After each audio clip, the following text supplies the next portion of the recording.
Mazz, what were your thoughts on that Roman Anthony contract? Stunned. I was stunned, if not for no other reason than the fact that early in the year, there was indication that he wasn't going to sign a deal to stay with the Red Sox. And when I say indication, I mean that he wasn't interested in this kind of deal.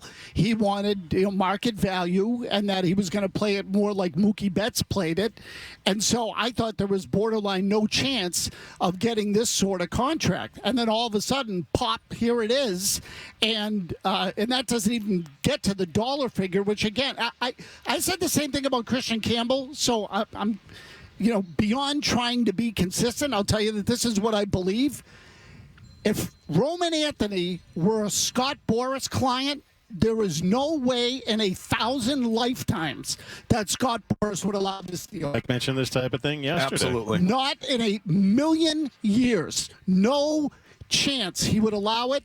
And just to give you some idea, if Roman Anthony is the kind of hitter everyone thinks he is and looks to be, let me just not say thinks, he looks to be, he would have been a free agent basically at the age of 26. Juan Soto just made $765 million. Okay, now, I don't know if he's going to be Juan Soto. Maybe he's not Juan Soto. But as Bowden was talking about Vladimir Guerrero, let's say the deal's $550. Because it's only going to go up.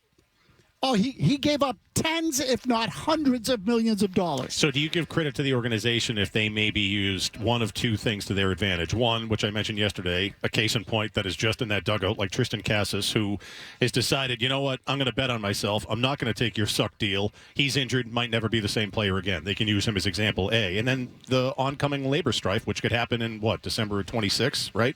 So about a year away from that. If you're one of those teams, and I wouldn't blame him for doing that, if Breslow and the Red Sox said, what are you going to do? Might as well try to take this now. I think that's what actually came to play here. One of those two things, maybe both. Yeah, so look, there's a reason why you attack them early. Is because they don't have the perspective yet. They hear weak-willed. Right, and then you hear $130 million. You say, who wouldn't do that? So, you jump at the chance, but that's where the agent has to intervene. So, make no mistake, they got to the player. They definitely did. You want to know one of the reasons this got done, and they deserve credit for it. They absolutely deserve credit for it. But it shows you it's a bad deal, or they got away with one, or they're just lucky. That in this process, I really hear at the last, when they re-engaged just over the weekend. Mm-hmm.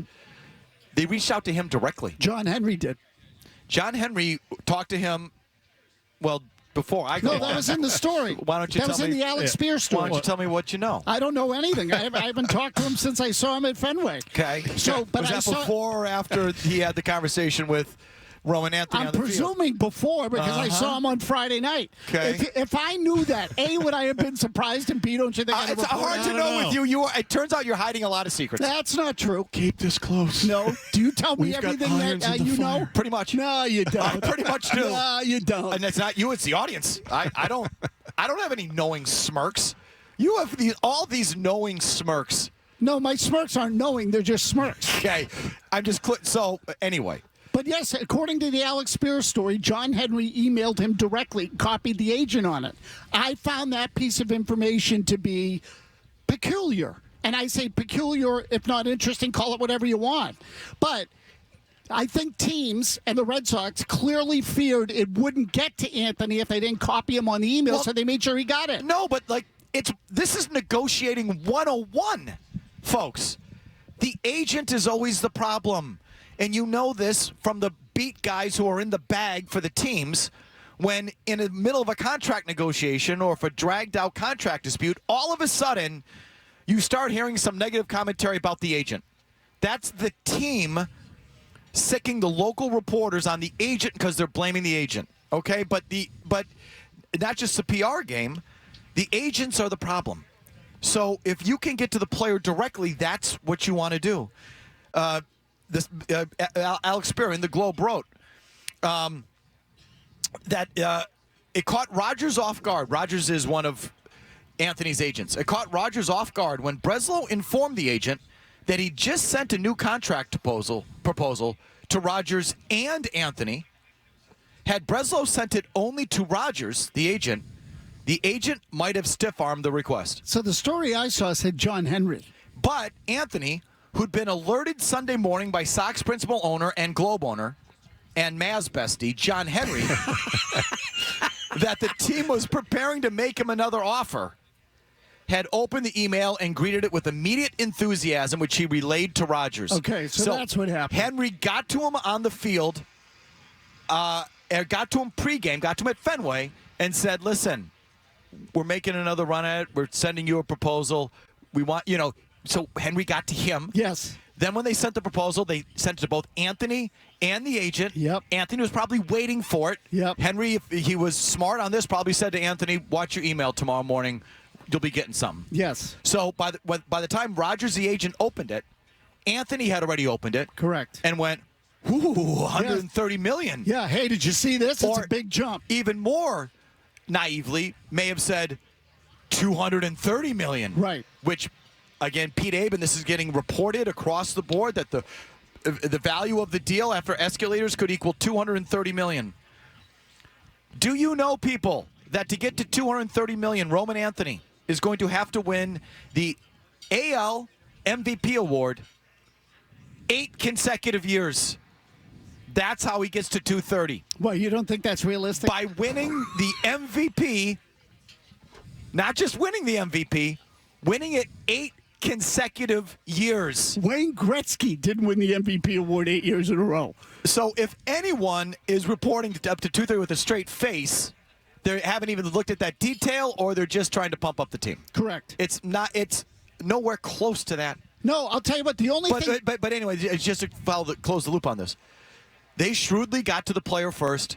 The player is usually more, eager. They see the dollar figures. They're not as detail-oriented. They don't read the fine print.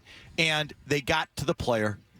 And the agent ultimately works at the behest of the player. If this player's agent happened to be Scott Boras would have fired the client. This has happened, where agents have fired the player. So I can't represent you. I can't have you on my resume.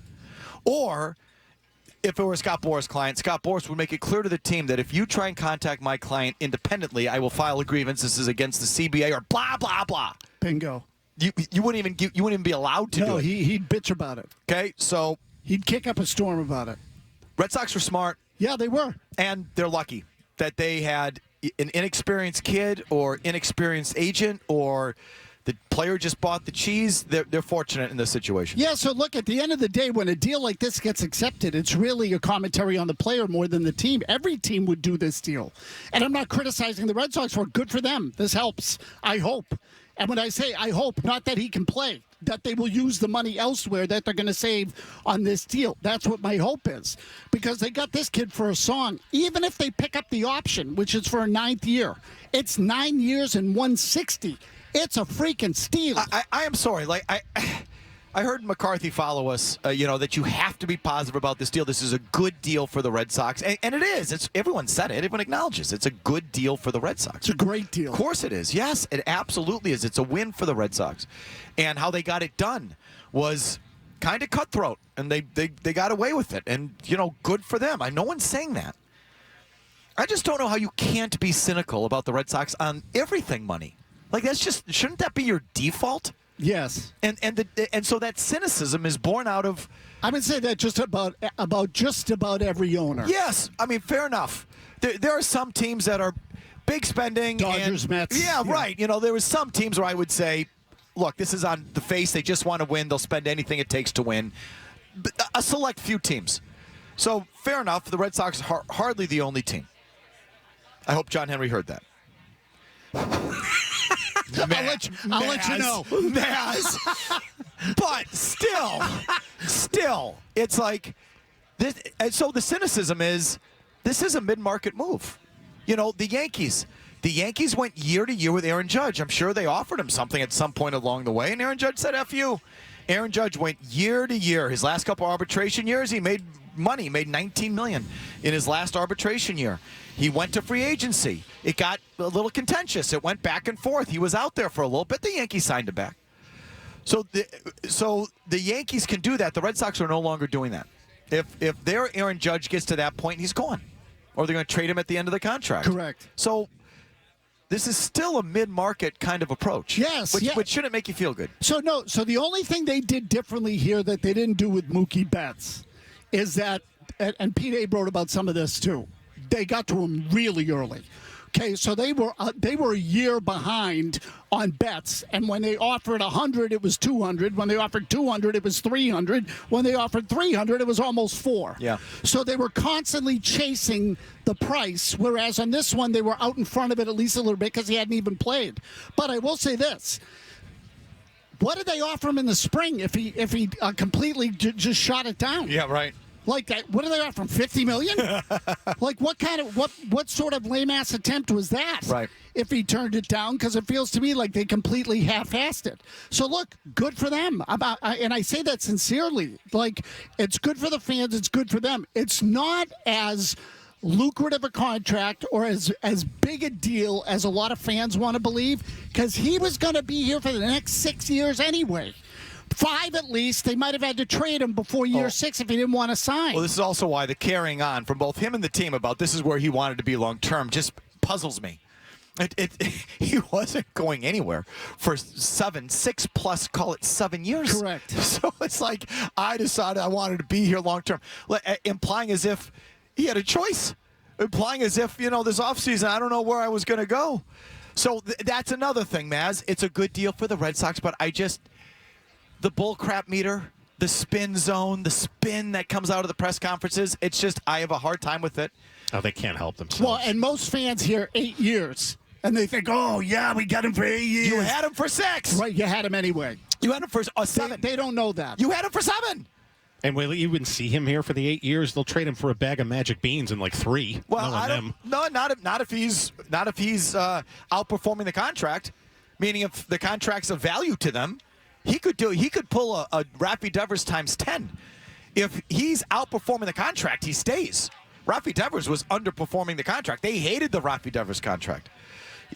Devers wasn't worth it based on their metrics. If Anthony's worth it, they're not going to peddle him. No. Absolutely not. I don't trust these geeks. Yeah, it's going to be hard for him to not be worth it. Because, again, I think the luxury tax hit on this is like $16 million. I was going to say 16. 16. I mean, for crying out loud. We could all crap $16 million and, might take us a little while, but we could do it.